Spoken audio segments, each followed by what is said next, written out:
If you're a patron, please listen to this episode via Patreon because the public release version is not the full episode. If you're not a patron, then you should become one if you'd like to listen to and participate in the Aftershow.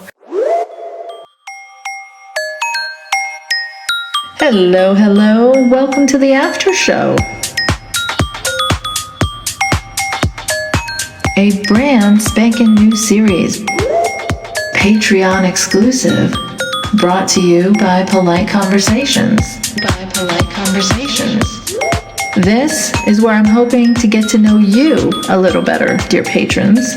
This will be the place to come hang out for a casual chat. Let's talk about all things woking up and polite conversations and Twitter spaces and whatever else you'd like to discuss. More content, more conversations, more fun, and even more rationality. Hello, everyone, and welcome to episode 9 of the Aftershow. I have here with me a wonderful patron of the show. Of course, all guests on the Aftershow are patrons. And I have someone very interesting here today. I have Mugsy. He is a former funeral director who's also worked in the nonprofit sector before. But I am very interested to hear about the funeral director part. How's it going, Mugsy? Well, hello. Hello. I stole that from someone, you know. Stole what? Oh, hello. Hello. I wonder who? I can't imagine. Since you didn't use it, I figured I should. You've made me conscious now. Every time I'm going to record like a monologue, I'm like, oh, I better not say hello again. And I make a conscious effort not to. But I mean, I'm sure I'll slide into something else. I'm so sorry. I just, it's just one of those things. You slide into these comfortable patterns and then people notice them and you're like, no. Oh, no, I totally get that. I have certain stock expressions that come out all the time. Yeah. So how's it going? I remember we spoke on a Twitter space. Oh, God. I think I was still during the peak of the pandemic, wasn't it? Was it? I don't know. It's been a while. It's been a long while. I know that.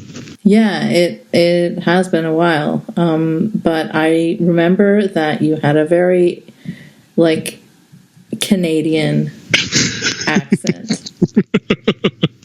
Yeah. Well, I grew up in Saskatchewan, north of Saskatoon, a town called Prince Albert, and then attended University in Saskatoon, eventually moved to Calgary after that. Spent about 6 years here. Left in the early 90s for Toronto, and then spent almost 25 years in either Toronto or Barrie. And then married and I moved back to Calgary. But yeah, you and I were talking about accents once, and what did you say? I have a very Canadian accent. Is that what you said? Or? Well, yeah. It sounds very Canadian to me. But not necessarily placed. Is that what you're thinking? Yeah. Well, I mean, just like how they would do Canadian on an American TV show. Oh, great! I sound like a parody. Wonderful. No. That's not what I meant. No, you sound wonderful, but it's like more like the Canadian is turned up a little bit from what I hear in just my everyday interactions in Ontario.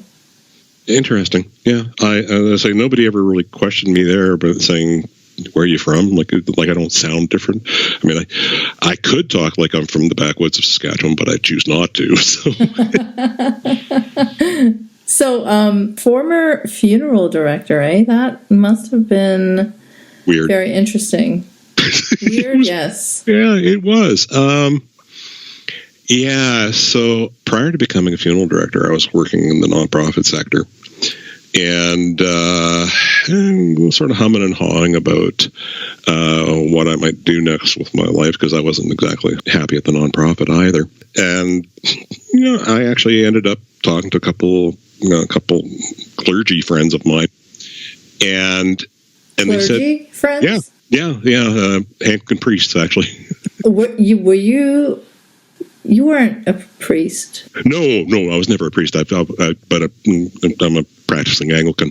Right. But no, I was just going. They're just friends I got to know over the years. We spent a lot. I was pretty involved at the Anglican Church at the time, and so we're going out for lunch one day, and I'm telling them about my existential crisis, and because I didn't know what I wanted to do next,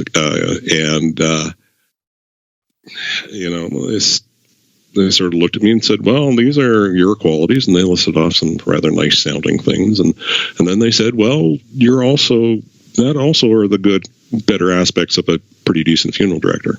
And so got in touch with a couple of friends, did a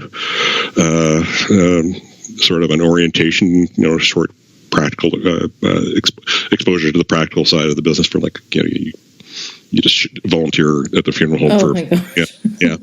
Then I ended up going to Humber College and pursuing my funeral diploma, and then got my license and spent the better part of. So now, does that diploma come on black paper and in a coffin-shaped frame, or signed in blood by the registrar? That's right. I mean, it would be pretty badass to have a funeral diploma, I have to say. Well, actually, the thing is, the diploma doesn't. All the diploma does is make you eligible for your license. It's the license that we actually care about. Yeah. I see. I know nothing about this industry. Yeah. Oh, yeah. It's it's a regulated profession. Of course. I would hope so. But well, yeah, that still isn't good enough. But anyway. No, their ones are the licenses look far more official, or at least they used to. Right. So all I know about what funeral homes do is from 6 Feet Under, which was a great show for the early 2000s. Had one of the best endings ever. Oh yes. Yeah. Oh, I wept. Yeah, me too, actually. Yeah. It was so good. That's not why I became a film director. I actually saw the whole show long after it was done. I didn't want to see it for some reason, but one summer I got around to it finally and loved it. Right. But it's not, it's a soap opera. It's not. It's not realistic. No, of course not. Not quite as much sex happening. At least not. No, I never saw much, but that's the whole thing I don't really want to get into anyway. Okay. So well, let's put it this way: I do know of colleagues who were caught doing things in rooms that they thought were really private. With whom? Each other. Okay. Yeah. No necrophiliacs or anything like that. I never saw any of that stuff. I never saw any ghosts either. It's like everybody says, oh, it must be people. You believe in ghosts? No, gosh, no. but people think that being around such a place where so many of the deceased have been through and stuff like that, it must be weird, and it's not. And it's a building. That's all it is. It's not anything special. But I never had anything paranormal happen that couldn't be explained or anything like that. I've never had any of those weird surprises you might hear about. They do happen from time to time. I think there was one last week somewhere where the person was actually pronounced dead and removed to the funeral home and then revived. Yeah, it does happen from time to time. That would be horrifying. I just think about the funeral staff. Yeah, I can't imagine. I don't know. I am very into spooky stuff. Anyone that's been listening to my content for years will know that I am obsessed with dark stuff, and but I am also a big chicken, so I don't know how those things coexist inside of me, but they do. So as much as I say, oh, it would be so cool to have a coffin-shaped funeral license, I would be terrified working in that profession. I mean, I'm freaked out by chicken wings, for God's sake. So. Yeah, it was strange, So it never bothered, Like one day I found myself, 3-4 months into my apprenticeship at a Toronto funeral home, and I was casually folding laundry because that's a lot of what you'd end up doing in the funeral home, believe it or not. Really? Oh yeah, and vacuuming. I think that's so boring. You clean all. I mean, if there's any downtime, you clean stuff and you put things away and you restock things and you fill up the mint dishes and make all the Kleenex boxes have that certain little tossed look to them that looks so casual, but we actually spent a minute folding it carefully so that it looks perfect. Yeah, that's what I did. And I actually, the vacuum, I joked amongst my funeral friends that at my graduation at Humber, I thought it would have been much more appropriate if they'd handed me my diploma, shook my hand, and then the next thing they do is hand me my vacuum cleaner. Because, I mean, I spent so much time vacuuming. Oh, my Lord. And the thing is, sometimes you actually even have to do this kind of stuff and, cleaning washrooms and whatnot in your suit. Oh, no, not in a suit. Yeah. That sucks. Yeah, because, of course, you might have to drop everything because a civilian comes in and everybody has to look all professional, right? Professional, yeah. Yeah. So do you have any, stories that come to mind? Did the profession draw, a certain kind of... Oh, yeah. There were the goths. The usual deal is that, there's sort of a tattoo standard in the industry, and it's basically elbows up, but everything has to be covered otherwise. You can't have anything on your lower arms. Really? Oh, that's disappointing. Yeah, multiple piercings are out. I had friends who were actually doing, laser tattoo removal and stuff like that to get rid of stuff. Because when they signed on with the funeral home, they agreed to have it removed. Wow, that's hardcore. Well, it's a very conservative industry. It is. It expects that there's a certain conformity and that you look a certain way and act a certain way. Do you think that's still the standard now? I can't imagine, because even banks now are allowing more tattoos. So. Yeah, well, I left in 2018, so that wasn't that long ago. It wasn't that long ago, yeah, wow. Yeah. So, I just, and fortunately, it's never been an issue for me. I mean, other than getting really drunk one night and having a friend of mine get out the vodka and some ice to pierce my ear, I've never had a piercing, so. Do you still have that one? Oh, I've got this scarf. I wore it for 4 or 5 years. I think you did? Just to piss off my father. It's amazing how many piercing stories start there. Oh, yeah. Well, it did involve copious amounts of vodka, both in me and on me. That's how they prepped me. And I think they used a cheese block as a backer for. Oh God! That's not a good idea. I didn't think so either, but I was in no state to actually care about it at the time. Right. So.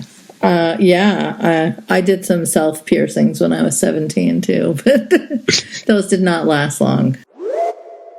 So you mentioned that you are a practicing person of faith, and what brings you to supporting a godless heathen podcast like this one? I felt sorry for you, basically. You're trying to save me, aren't you? Yeah, well, I've been praying for you every day, Oh, wonderful. How's that going? No change yet, but, there's always hope. Hey, look, if you are subscribed to the Patreon and you want to keep praying, you're more than welcome to. Anybody else that wants to pray for me, please subscribe, not to the minimum tier. No. We're talking tithing to Dinah. 10% of your monthly income. Oh, that'd be great. Exactly. No, I'm talking real tithing here, and that's before tax, people. No, seriously though. The Anglican thing.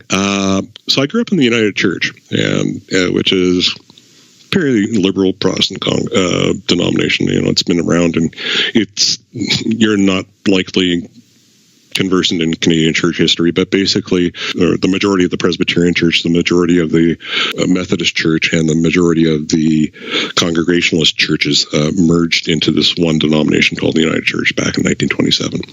And it's sort of been the Protestant liberal church forever in Canada. And I grew up in there. Actually, I think I hold the record for years of attendance at the particular Sunday school I went to. And unlike the rest of my family, I remain vaguely faithful. And so your family is not practicing? None of them whatsoever. Wow. So that's a different story then. Like usually it's like one person leaves the faith out of the family, but you're the one person that stayed. I'm the black sheep. Yeah. Yeah, it's hard, but they still actually speak to me at family dinners and stuff like that.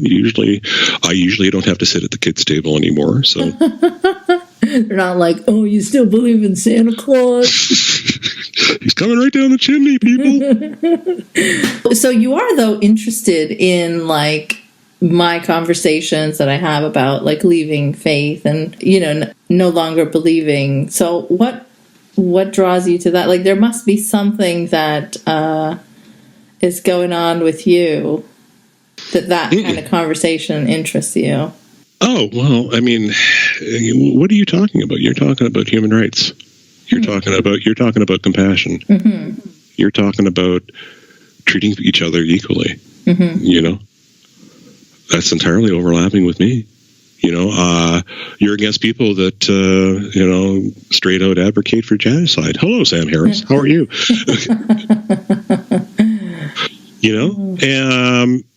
Why wouldn't I find interest in what you have to say? Mm-hmm, mm-hmm. I mean, one of the things about my faith is that I don't hammer people over the head with it.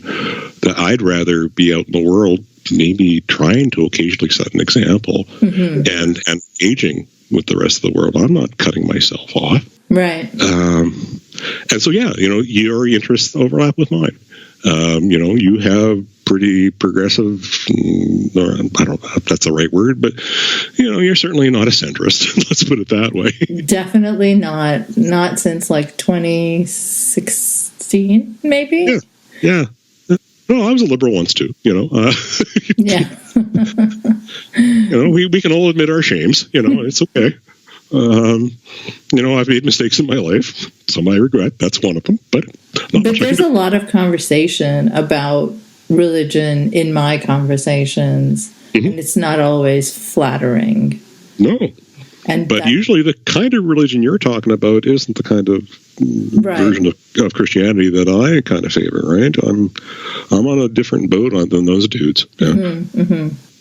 And so, I actually like seeing people that have awful views based allegedly in Christianity exposed for what they are. Mm-hmm. Jordan Peterson, for example, he thinks that we should believe in a fairy god that will grant us all our wishes. Right. I don't think God does that. I don't think God has the time, frankly. There's this message of love in the Christian message. Listen, patrons, this is turning into, we tricked you. This is now going to be a Christian podcast. And here's the new message. No, sorry, go. Yeah, here's the ticking watch. I want you to watch it closely while I turn you all into Christians, okay?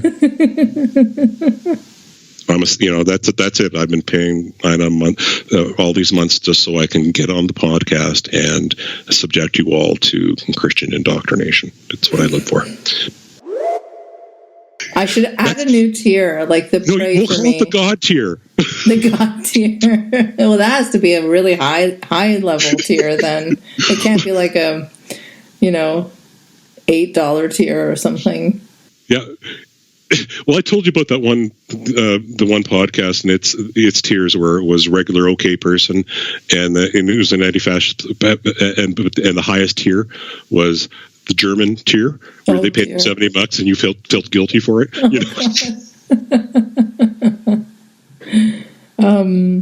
Yeah. So did you want to talk about any episodes that you have listened to lately on the show? Oh, how about